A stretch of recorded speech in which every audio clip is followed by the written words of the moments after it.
Oi pessoal, aqui é Marcelo Serrano e esse é mais um episódio do podcast Talviews. Antes de começar, deixo o convite para você que nos acompanha aqui seguir as outras plataformas que a gente está presente. Além dos podcasts, a gente cria vários conteúdos complementares para o Instagram e todos os conteúdos do research da nossa área macro ficam disponíveis no canal do Talviews no Telegram. Bom, esse é o primeiro episódio que a gente vai comentar um setor da economia juntando a visão aqui do Equity Research com a análise da área de crédito do Itaú BBA. Então a ideia é abordar as perspectivas para o varejo brasileiro, entendendo um pouco a dinâmica dos subsegmentos, falando como o cenário macro tem impactado essas companhias. A gente vai tentar interpretar o que nos dizem os balanços das principais empresas e principalmente olhando para alavancagem, controle de custos e despesas, estrutura de capital, entre outros pontos. No final, a gente sempre deixa aí uma recomendação, um pouco a visão do time aqui sobre quais ações se apresentam como boas oportunidades para o investidor que gosta de acompanhar varejo. Então, para nos ajudar com todos esses temas, a gente conta hoje com as participações do Rodrigo Gastin, que é analista de varejo aqui no Research do Itaú BBA, e do Paulo Ramiro, que é superintendente de crédito no Itaú BBA, acompanha vários setores, entre eles o setor de varejo. Paulo, Gastin, tudo bem? Bem-vindos. Tudo bem, Serrano? Obrigado pela oportunidade. Tudo bem, Marcelo. Obrigado aí. Espero contribuir hoje aí com o papo. Imagina, legal. Vamos estrear esse modelo novo aqui, vamos ver se fica bacana. Acho que vai ficar bem legal essa análise complementar e até para começar e contextualizar os ouvintes sobre o que a gente está fazendo aqui. Eu queria perguntar para vocês dois e pedir para vocês explicarem um pouco como funciona a metodologia de análise quando a gente está no seu site, quando a gente está na análise de crédito, o que tem de semelhante, o que tem de diferente, já que as áreas têm como core aí olhar ali muito detalhadamente balanço de companhias, mas para chegar a finalidades diferentes aí, né? Se eu puder começar então, Serrano, só para depois passar a bola aqui pro Paulo também, mas acho que o ponto principal que a gente tem, eu acho que até a ótica de equity e a ótica de crédito, ela no final do dia elas vão se convergir porque todo mundo olha para a caixa, né? Quando a gente olha um ativo, né, sobre a perspectiva aqui de equities, o ponto mais importante é fazer um valuation da empresa, né? Em outras palavras, quanto essa empresa gera de caixa ao longo de vários anos, né? Traz esse valor presente, e esse teoricamente deveria ser a melhor referência do valor do ativo no atual momento. Então, é claro, né, a gente gasta muito tempo tentando entender dinâmica do setor, da indústria, da empresa, competição, mas no final do dia é como a gente consegue balizar a principal variável, que é quanto de fato essa empresa vai gerar de caixa nos próximos anos. Tá? Então, acho que da perspectiva de equities, né, tem um grande foco nessa metodologia que a gente chama de DCF, né, que é um modelo de fluxo de caixa descontado. E aí, obviamente, o dia a dia é a intensidade grande de, o quanto que uma decisão do player A ou da empresa B impacta essa geração de caixa e, consequentemente, o valuation da empresa. Então, acho que, do ponto de vista de equities, caixa é o nome do jogo. Perfeito. Acho que no crédito, muito parecido. Enfim, naturalmente, a gente até olha para valuation, só que em casos muito específicos, né? Quando a gente está falando, eventualmente, de casos mais estressados de crédito, aí eu acho que valuation passa a ser um componente mais relevante. No geral, assim, com a dificuldade aqui da gente olhar não só um único produto, mas uma gama de produtos que eu posso falar mais para frente, mas, no geral, a gente olha muito para a capacidade de geração de caixa de cada uma das companhias, da liquidez, né? Que elas têm, enfim, da alavancagem, da cobertura de juros. Acho que está muito mais preocupado, talvez, com posição de balanço, né? Você comentou rapidamente sobre, em outras palavras, você comentou de modelo de negócio. O modelo de negócio é um negócio que a gente também dá muito impacto aqui, em especial para alguns setores. Por exemplo, o varejo vestuário, acho que o modelo de negócios é um negócio que a gente acompanha bem de perto. Mas, enfim, tem uma série de variáveis aqui que a gente dá pesos diferentes em situações distintas. Aí, se eu puder, talvez, só contextualizar, por fim, aqui esse início. Aqui no Itaú BBA, então, eu falei que a gente olha uma série de produtos, né? Então, desde capital de giro simples, de poucos meses, sem garantia para companhias, até operações super estruturadas, instrumentos que muitas vezes se aproximam de instrumentos de equity. e dependendo do tipo de operação que a gente está olhando aqui no Itaú BBA, a gente vai dar mais ou menos impacto para determinados fatores de risco, né? Então, eu acho que talvez uma diferença que a gente olha aqui do que vocês olham é que a gente tem diferentes dimensões dependendo do contexto que a gente estiver falando, tá? Então, acho que é um pouco desse ponto, Marcelo. Perfeito. Gastinho, a gente conversou aqui, acho que faz um pouquinho mais de um mês, tinha passado os resultados do primeiro TRI, e as perspectivas para as companhias no geral eram boas, né? Acho que corroboravam para isso um certo otimismo dos investidores que a gente pôde apurar a partir da CEO Conference do BBA, que tinha acabado de acontecer lá em Nova York. Queria aproveitar a oportunidade para atualizar um pouco o view para essas companhias, considerando aí o discurso das empresas aí no segundo TRI também. A dinâmica segue extremamente sólida, né? Depois eu até queria ouvir um pouco mais do Ramiro aqui das empresas não listadas, né? A gente tem muito esse foco das empresas listadas, mas o discurso segue extremamente otimista, né? Acho que tem uma dinâmica de consumo acima do esperado, ajudando bastante, inclusive, acho que a gente vai falar um pouco sobre o IDAT de novo também, mas esses dados proprietários do Itaú têm mostrado essa resiliência em vários subsegmentos do varejo, então, assim, a dinâmica continua bem sólida. Novamente, né, acho que foi um ponto que a gente trouxe da última vez e é importante reforçar, né, porque isso ainda é um risco relevante de 2025, que é qual é a dinâmica do segundo semestre, né? Com o aumento da curva de juros no final do ano passado, a grande incerteza virou o segundo semestre, né, dado o deslocamento temporal que existe entre uma piora da política monetária e, eventualmente, o impacto na economia, né? Então, a gente vê as empresas do lado delas também um pouco mais preocupadas, segurando um pouco concessão de crédito e com um discurso um pouco mais conservador para o segundo semestre, apesar de estarem indo muito bem, né, na ponta. Então, acho que a visão geral do varejo é uma resiliência extremamente alta, tanto para itens discricionários como para itens não discricionários, né? E um otimismo com curto prazo que ainda é muito presente em praticamente todas. Né? Não, é perfeito. A gente tem uma visão muito parecida. A gente também acompanha o IDAT aqui e outros indicadores de alta frequência que são proprietários do Itaú. Além disso, a gente também conversa muito com as companhias e acho que um ponto legal que você trouxe, que a gente não está olhando só para as listadas, né? A gente está olhando desde médias companhias aqui com faturamento de 100 milhões de reais até os grandes conglomerados, né? Então a gente tem essa visão bem ampla. E a gente tem visto nos diferentes... O varejo é um setor que tem uma série de subsetores... Totalmente, vários setores em de muito, assim, né? Que tem drivers muitas vezes distintos. E a gente tem visto para a maior parte deles crescimento, assim, de top line, enfim, a gente tem visto same store sales ali girando em torno da inflação, então a gente tem visto realmente essa dinâmica de consumo bem, né? Acho que mais para frente, eventualmente, a gente pode falar um pouco sobre a dinâmica de juros, os impactos disso nos balanços das companhias, mas acho que a gente está bem alinhado aqui nas nossas visões, tá? O Ramiro, até uma dúvida que a gente tem, né, do ponto de vista de equities é a seguinte, de novo, as empresas listadas em bolsa, né, por definição, né, ou na média, são as grandes líderes dos seus subsegmentos. Perfeito. Né, por definição.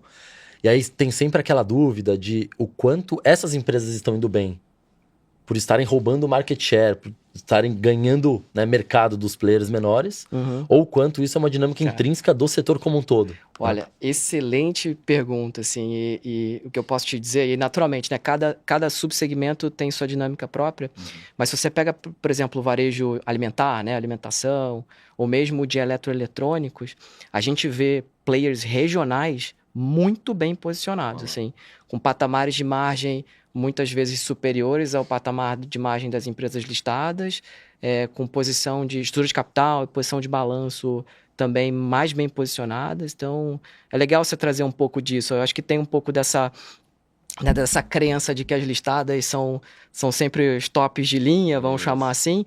Eu acho que nem sempre, talvez na maior parte das vezes sim, mas especificamente no varejo, a gente lá no crédito gosta muito de algumas companhias que são mais regionais e não são listadas, tá? E eu acho que um ponto interessante de fazer, né, essa análise cruzada é porque parte, às vezes, da tese, né, de equities das empresas listadas passa justamente por movimento de consolidação. A consolidação vai acontecer. Perfeito. Isso na teoria. E aí, quando a gente vai pra prática, a gente vê que... E cadê a consolidação que não vem? Demora. Esses players normalmente estão muito bem estruturados, né? São muito fortes. Muito. E aí, acho que você deu um gancho legal, assim, de falar de M&A, né? Porque M&A, no geral, é uma demanda importante pro crédito, né? A companhia, então, eventualmente vai adquirir um player menor e precisa de um financiamento para isso, um financiamento mais estruturante. A gente até tem acompanhado no ano passado e nesse ano alguns M&As, mas acho que em patamares muito menores, né? Então sempre fica um pouco essa expectativa de, poxa, será que um player grande vai consolidar um player regional e tal? Isso não tem acontecido com tanta frequência. Podem ter várias explicações aqui, o momento macro, podem ter, eventualmente, o fato desses players regionais, por exemplo, terem uma rentabilidade muito forte e os acionistas não veem sentido em fazer parte de uma plataforma maior. Então, isso a gente vê isso muito acontecendo, mas eu acho que, pensando na nossa dinâmica, realmente 24 e 25 foram anos de M&A um pouquinho mais fracos para o setor, tá? Mas tem muita gente boa aí que o mercado eventualmente não está vendo por não estar lá na bolsa. Varejo alimentar tinha uma estrada de consolidação gigante, acho que se encaixa bem no que vocês estão falando aqui, né? E continuando, você comentou sobre juros, Paulo, a gente está com uma taxa de juros em 15% ao ano, maior patamar aí em quase 20 anos. A gente estava até falando antes de começar a gravação o quanto o segmento de varejo é dependente de crédito, é ligado a essa dinâmica de crédito. Como que essa Selic tem afetado o custo financeiro e a alavancagem das companhias? Acho que desde 2006, né, que não tem patamar de juros acima de 15%, e mais que isso, né, você pega... CDI médio de 2024 foi na casa do 10,90. Esse ano aqui nossa continha no crédito talvez em torno de 14,40, 14,5, não sei a continha que vocês estão fazendo lá no Research. Então você vê, cara, um crescimento de 3, 4% de custo financeiro. Pega uma companhia que tem 10 bi de dívida, né? Então, estão falando aí de 300, 400 milhões a mais de despesa financeira. Isso pode eventualmente ser o fiel da balança da companhia gerar ou não gerar caixa no ano de 2025. De uma forma geral, e aí eu estou falando bem geral, porque o varejo, enfim, é muito, muito disperso, muito diverso, as companhias elas fizeram um trabalho de estrutura de capital e de gestão de liquidez importante nos últimos 2 anos. Então, elas estão entrando agora em 2025 nesse patamar de juros mais elevado com uma posição de balanço um pouco mais confortável, tá? Então, a gente deve ver, sim, pioras de métricas de crédito por conta desse juro mais alto? Devemos ver piora, eventualmente downgrades devem acontecer. Mas longe de ter um cenário setorialmente, vamos falar assim, de RJs generalizadas, de ter um problema de crédito mais acentuado, pensando aí num juros nesse patamar 25, 26. Claro, se a gente começar a pensar num cenário macro, onde a gente não vê esse juro caindo mais no longo prazo, aí naturalmente você vai somando componentes de risco e aí eventualmente o diagnóstico muda um pouco, tá? Então, acho que talvez para tranquilizar o investidor, eu não vejo particularmente uma quebradeira, vamos falar assim, no setor. Naturalmente, existem companhias que têm posição de balanço mais frágil. Acho importante o investidor observar bem como é que são os compromissos de curto prazo daquelas companhias de curto e médio prazo, para observar, enfim, se ela vai ter capacidade, eventualmente, de rolar a dívida se necessário ou não. Tá? Acho que um gancho puxando só para equities aqui, porque... Interessante, né? Essa é uma diferença relevante. Quando a gente olha do ponto de vista, né, de equities, é claro que a visão, como eu falei, do cash flow é relevante, mas no dia a dia é muito importante a tal da revisão de lucro, para cima ou para baixo. Certo. Inclusive, Serrano, acho que num dos episódios que a gente fez aqui há algum tempo atrás, a gente falou justamente sobre o tema da alavancagem, né? Era um cenário de curva mudando e como essa alavancagem, né, poderia pegar as empresas mais alavancadas. É interessante, porque às vezes é isso, né? A gente subestima um pouco a capacidade de pagamento realmente de juros e fica muito focado na parte do DRE, sim, que é a revisão de lucro para baixo, né?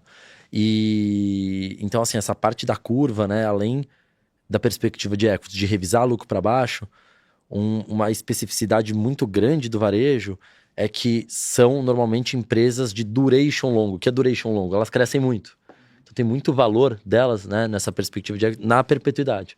Então qualquer movimento um pouco mais ou menos relevante na curva de juros? Impacta um monte o valuation. Muito relevante. A gente está muito preocupado no varejo, e aí aquelas diferenças bacanas da gente discutir. No varejo, a gente está muito preocupado com liquidez, né? Não só no varejo, em outros setores, mas no varejo em especial. Né? E aí só talvez para o investidor aqui que tem menos contato com crédito, que a gente está chamando de liquidez, né? Estamos olhando ali para os compromissos de curto prazo da companhia versus as disponibilidades, caixa, cartão, uma conta clientes que você consegue monetizar de forma mais fácil. Então, liquidez é um pouco isso. Então, a gente dá muito impacto para liquidez nas nossas avaliações, né? E o que eu chamo a atenção? E acho que esse é um ponto bacana da gente falar que aqui no crédito, no Itaú BBA, a gente faz pra caramba. A gente se preocupa em ver quem são os credores da companhia, especialmente os credores de curto prazo. Isso porque cada credor geralmente tem um mandato diferente, né? O gestor de fundo tem um mandato, o banco X tem um mandato, o banco Y tem outro mandato. Então, saber quem são os credores de curto prazo de uma companhia é super relevante para saber como que essa companhia vai conseguir eventualmente rolar esses compromissos de curto prazo, tá? Então, enfim, eu acho bacana o investidor tá por dentro disso, é uma variável relevante para a gente. Boa, e assim, o investidor sempre tenta antecipar movimentos, né, Gastinha? Apesar da gente estar com esse patamar de juros, há a sensação de uma estabilização, de um fim de ciclo de alta e em algum momento a gente pode começar a ver cortes, né? O Gever comentou um pouco como a bolsa costuma andar a partir do momento que a gente inicia esses cortes. Se a gente olhar para o varejo, o investidor está mais ainda com um certo ceticismo, preocupado com o impacto desses juros altos, ou já começa um movimento de se posicionar antecipando esse movimento e uma visão mais construtiva aí para economia doméstica, empresas mais sensíveis a juros? Nossa, Serrano, assim, a minha percepção é que isso vai e volta todos os dias, tá? Tem uma volatilidade muito grande nesse humor do mercado, né? A gente vê que a volatilidade dos papéis, inclusive, tem sido extremamente alta por conta disso. Eu acho que é o seguinte, a percepção geral, né, do investidor no começo do ano era uma combinação ruim, porque era uma combinação de juro ainda muito alto com uma desaceleração econômica muito relevante por vir. Essa desaceleração econômica ainda não veio, então isso trouxe mais confiança para o investidor.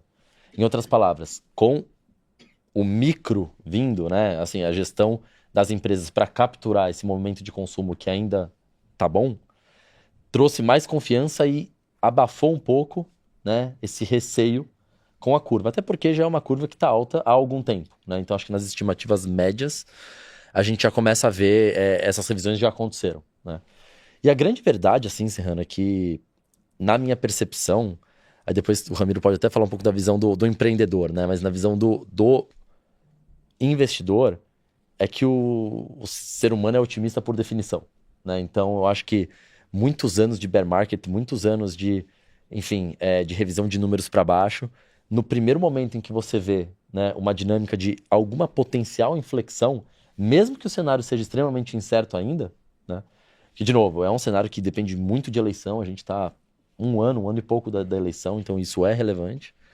Eu diria que, assim, no fim do dia, se a gente começa a ter algumas evidências empíricas mais otimistas, que é o que tem acontecido, na média o pessoal pega e extrapola. O que pode até ser perigoso, mas isso é uma discussão para alguns meses. Sim. Mas na média eu vejo hoje o pessoal atento, obviamente, à curva de juros, mas já aprendendo a conviver mais com essa curva de juros mais alta e focando mais no micro das empresas, na execução das empresas, que, de novo, tem surpreendido.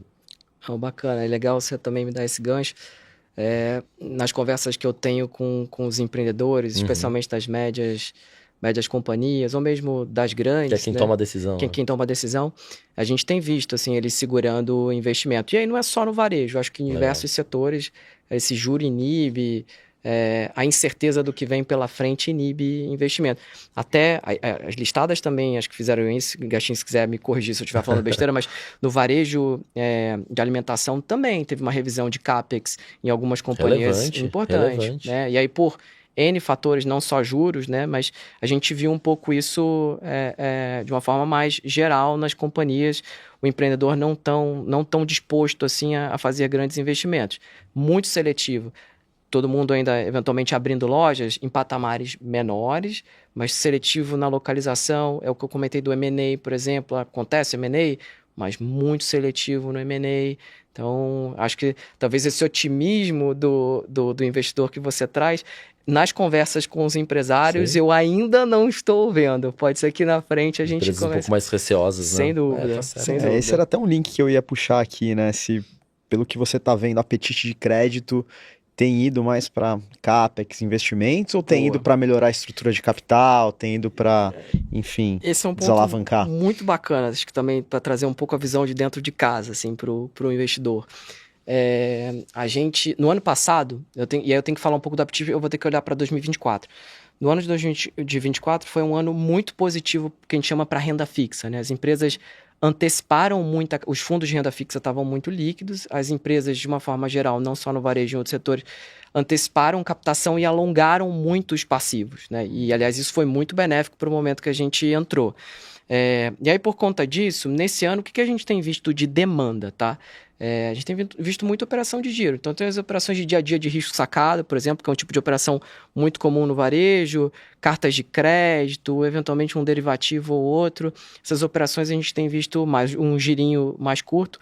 Operações mais longas e estruturais, elas têm sido mais pontuais, tá? Isso no ponto de vista da demanda das companhias, tá? No apetite de crédito, a gente aqui dentro do crédito Itaú BBA, a gente gosta muito dos diferentes subsetores do varejo e temos apetite para fazer operações. Nem sempre você consegue casar a fome com a vontade de comer, né? Então a gente tem que ficar um pouco equilibrando isso, tá? Mas se você pega, por exemplo, o mercado de debêntures, né? O mercado secundário de debêntures como referência, você pega os diferentes spreads, né, as taxas das emissões no mercado secundário, nos diferentes setores do varejo, a gente vê patamares baixos assim, de spread, o que mostra que o investidor também tem demanda e apetite por esses papéis. Não é só uma questão setorial, é também uma questão conjuntural, né, da liquidez que tem no mercado, mas... acho que é legal trazer isso, que o apetite não é uma restrição. Isso não significa que a gente não é seletivo em alguns nomes. A gente, mais uma vez, a gente falou como é que a gente analisa as companhias e tal, dependendo do tamanho da alavancagem, estrutura de capital, capacidade de geração de caixa, a gente naturalmente vai ter um apetite mais seleto, né? Perfeito. E olhando para as dinâmicas micro do setor, Gastinho, a gente comentou lá atrás e hoje de novo sobre o IDAT, que traz alguns insights interessantes. Você comentou no último episódio um resultado inesperado ali em vestuário, um crescimento forte também em academias. Seriam essas as verticais que têm puxado mais o otimismo ou tem alguma outra surpresa interessante? No geral, a gente vê uma dinâmica muito parecida, tá? O vestuário até tem sido, acho que, a grande surpresa desse ano, né? Isso é unânime, dada a discricionariedade do subsegmento, né? Com toda essa dinâmica de renda disponível pós-serviço da dívida, né? Ou a expectativa para isso. E a dinâmica é muito parecida, né? A gente já consegue ver os dados, né, de junho, né? Alguns dados de junho, e a gente vê uma resiliência ainda muito forte nesse segmento. Nesses segmentos, na verdade, né? E isso... muito engraçado, que é uma correlação alta com o discurso das empresas, né? Isso corrobora muito o discurso das empresas. Então a gente vê, né, vestuário, academias, alimentação, né, as food retailers, joias, farma, né, que teve uma volatilidade um pouco maior ou menor, mas ainda é um segmento que cresce bastante. Então, assim, no geral, quando a gente olha o IDAT de maneira, né, consolidada, ainda acho que é uma dinâmica muito, muito saudável, tá? Uma grande dúvida que a gente tem, de novo, né, além do segundo semestre, é quanto que as empresas vão conseguir tirar disso. De novo, né, porque aí entra a componente micro. E até agora, né, acho que todas as revisões de lucro que a gente fez e tem feito, né, mirando para o segundo trimestre, olhando para o IDAT, na média tem sido para cima, né, isso que traz um pouco da confiança que eu mencionei. Mas, de novo, acho que sempre tem que manter o pé no chão ali, especialmente...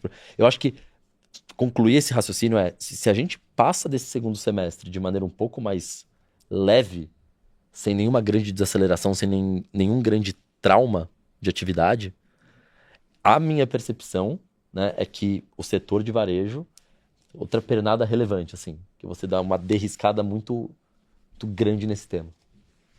Legal, acho que Para a gente encaminhar para o final, então, Gastin, pegando esse teu gancho otimista, o investidor que gosta de olhar varejo, o que ele deve ficar atento? Imagino que Meli ainda seja um dos nomes que você gosta, porque você gosta há bastante tempo, mas eu queria te pedir para comentar em profundidade alguma outra tese, talvez mais linkada com esses subsegmentos que a gente comentou, e que também se apresenta aí como uma oportunidade interessante para o investidor. Legal. Serrano, só antes de fazer esse comentário, eu só queria puxar um último tema aqui com o Ramiro, por curiosidade mesmo, porque uma discussão que a gente sempre tem com os investidores é como olhar a alavancagem, como olhar a geração de caixa, o que coloca na conta, o que tira na conta, cada um tem uma conta própria. Essa que é a grande verdade.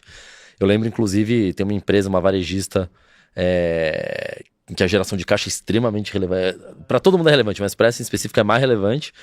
E eu lembro que a gente ficou uma hora e meia discutindo, eu e o time lá, a melhor maneira de olhar a conta, né? Eu consigo chegar em 5 cash flows diferentes. E a dúvida aqui, Ramiro, é a seguinte: quando vocês olham, né? Você mencionou caixas, disponibilidades, a geração de caixa em si, quais são, assim, os ajustes principais, né? Ou as nuances principais que vocês tentam pegar para olhar uma ótica mais real? Ô Marcelo, só nota aí que o Gastinho tá querendo me botar no fogo, viu? Não, essa assim, é sempre uma... tô brincando, brincadeiras à parte. Essa eu acho que é uma curiosidade muito comum, tá? E a gente tem esse tipo de discussão há anos já, de forma consistente, com os diferentes CFOs das companhias, com os CEOs, acionistas, enfim, até com investidores, eventualmente a gente tem, tá? A gente tem uma visão, talvez uma forma de olhar muito particular, acho que não tem forma certa ou errada, acho que cada investidor faz o approach que acha mais razoável. A gente é bem mais criterioso, por exemplo, quando a gente vai construir o que a gente chama de dívida bancária. Tá? Então, além da dívida bancária clássica, que todo mundo considera, risco sacado, por exemplo, já foi um tema polêmico no passado, hoje em dia não é mais, esse é um que a gente bota a conta para dentro. Cota, esse aqui é o mais polêmico de todos, tá? Cota sênior de FDIC. Acho que naturalmente tem FDICs e FDICs, tem que entender se o FDIC tem retenção substancial de risco ou não, se tem revolvência os créditos, se tem retrocessão, tem um monte de aspectos que tem que olhar em cada um dos FDICs. Mas, no geral, cota sênior de FDIC a gente bota para dentro da alavancagem. Antecipação de recebíveis. Antecipação de recebíveis, vou chegar lá na antecipação de cartão, já chego na classificação que a gente faz.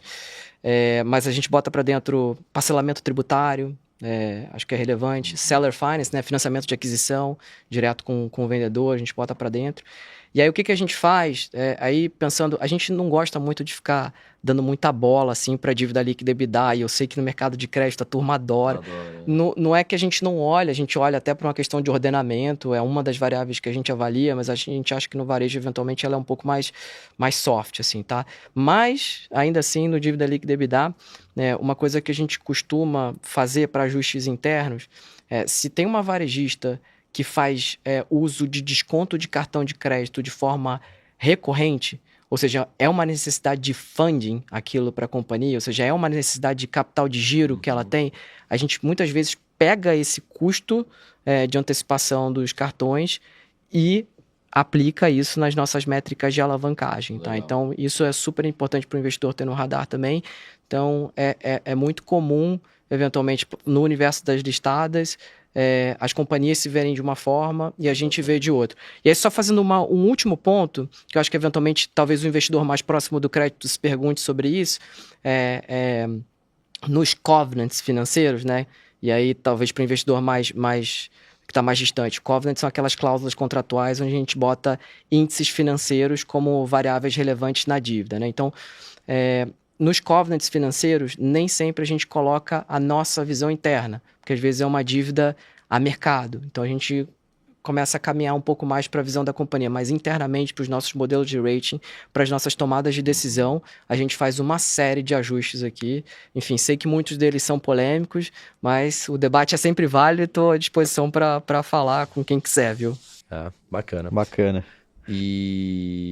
Mas enfim, só para terminar esse tema, eu acho que é uma discussão legal, porque essa padronização às vezes é muito importante, né? Porque senão você olha uma empresa de um jeito, outra empresa de outra, e você não compara duas coisas. Mas enfim, eu acho que esse tema, dada a curva de juros, dada a estrutura de capital de algumas empresas, para equities, também tem sido um tema muito relevante, né? Essa padronização, acho que a visão equity crédito talvez ela, né, vá convergindo ao longo do tempo. E então, só para finalizar, agora uma ideia, né, na verdade um papel que a gente gosta já há bastante tempo e eu acho que cabe bem ou casa bem com toda essa discussão que a gente teve aqui, porque é uma empresa que está indo super bem num subsegmento que tem surpreendido, que é a C&A. Uma empresa que já está surpreendendo do ponto de vista de execução há algum tempo, né, há mais de 2 anos. Uma empresa que tem uma tese extremamente redonda e algo que me agrada é que ela, vou abrir aspas aqui, simples. Né? É óbvio que nada é simples no varejo, mas é muito fácil para nós, né, aqui do lado, né, e os investidores em geral, para a gente entender de fato o que a empresa está fazendo, né, e tangibilizar e quantificar essas alavancas de geração de valor. Né? Então, uma empresa que tem ganho market share, que está crescendo, né, o lucro 20% plus há algum tempo, né, com algumas alavancas super interessantes, né, seja do ponto de vista de expansão de lojas, né, um gap super relevante ainda para fechar com alguns competidores de loja de shopping, então tem um espaço para crescer 20%, 30% da base atual de lojas em shoppings nos próximos anos, e um ponto de melhora de produtividade de venda por metro quadrado que tem se provado muito, muito assertiva. Então é uma gestão extremamente coesa, um time que está junto há bastante tempo, né, e turnover é extremamente relevante nessa indústria, e que tem conseguido capturar essa surpresa positiva que a gente tem visto do mercado, está virando resultado. Está crescendo não só o mercado, mas ganhando market share. Então, uma dinâmica muito boa, um valuation ainda atrativo, apesar do papel já ter ido super bem. Então, essa é uma ideia, uma empresa que a gente gosta bastante. Tem uma limitação ali de liquidez, né, para alguns investidores, especialmente gringos, mas conforme o papel vai andando também vem ajudando.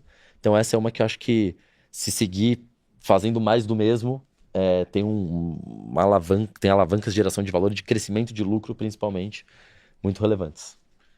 Bacana. Além da Meli, né? Que você já Meli a gente falou muito recentemente, então deixamos espaço aí para C&A. Acho que foi uma aula hoje aqui, episódio um pouquinho mais longo, mas valeu a pena para a gente aprofundar e discutir aí e entender melhor como é que funciona essa complementariedade de análises. Então, antes de concluir, queria agradecer novamente as participações do Gastinho e do Paulo aqui com a gente. Valeu. Obrigado aí, valeu, pessoal. Ramiro. Valeu aí. Boa. Até a próxima.